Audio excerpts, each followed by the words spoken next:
فضلي وایي راشد خان د شلوريزې لوبډلې لوبډل مشر نه دی.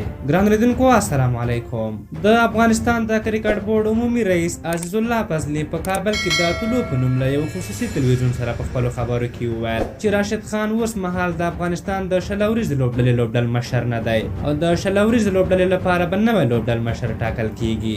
نوموړي په خپلو خبرو کې د نورو خبرو ترڅنګ وویل چې کله د افغانستان ملي لوبډلې د 3 واړو فارمټونو لپاره نوي لوبډل مشران وټاکل نو راشد خان د هغې په اړه ټویټ وکړ او له دغه پریکړې سره مخالفت وښود. نو همدا لامل و چې هغه اوس د شلوريزې لوبډل مشر نه دی. نوموړي په خپلو خبرو کې زیاته کړه چې د 2020 کال شلوريز نړیوال جام را روان دی او د هغې لپاره دوی په لوبډله باندې کار کوي چې یوه ښه لوبډله ورته جوړه او ولیږي. هغه وویل چې د 2020 شلوريز نړیوال جام لپاره به نوی لوبډل مشر ټاکي تر څو په شلوريز لوبو کې ښه ولوبیږي. همداراز ښاغلي فضلي د محمد شهزاد په اړه هم وویل چې که هغه خپل فټنس برابر او ډسپلین ستونزې ختمې کړي نو هر کله ملي لوبډلې ته راتلی شي.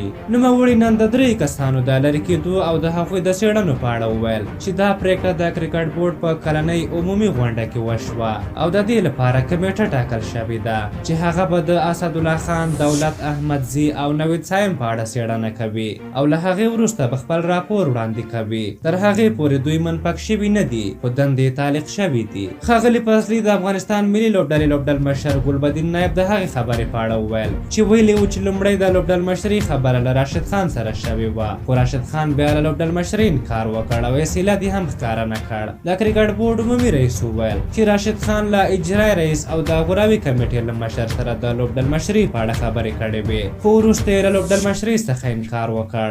عزیز الله فضلي د نوو ځوانانو په اړه هم دا خبره وکړه چې هغه له خپلې لومړۍ ورځې دا هڅه کوي چې نوو ځوانانو ته په لوبډله کې ځای برابر کړي تر څو د افغانستان نوي استعدادونه په نړیوالو میدانونو کې ولوبیږي او خپل هیواد لپاره ویاړونه راوړي. د یادونې وړ ده چې له 2019 نړیوال جام څخه مخکې د افغانستان کرکټ بورډ اصغر افغان له لوبډل مشرۍ څخه لرې کړ چې د هغه په ځای د یو ورځنیو لوبو لپاره ګلبدین نایب لوبډل مشر کړ. د ټسټ سیالیو لپاره یې رحمت شاه او د شلوريزو لوبو لپاره یې راشد خان د ملي لوبډلې لوبډل مشر وټاکه خو راشد خان او محمد نبي د کرکټ بورډ په دغه پرېکړه سخت غبرګون ښکاره کړ او په ټویټر باندې په خپلو ټویټونو کې دغه پرېکړه وغندله. خو اوس د کرکټ بورډ عمومي رئیس وایي چې راشد خان یا د پرېکړه نه وه منلې نو ځکه هغه اوس د شلوريزې لوبډلې لوبډل مشر نه دی.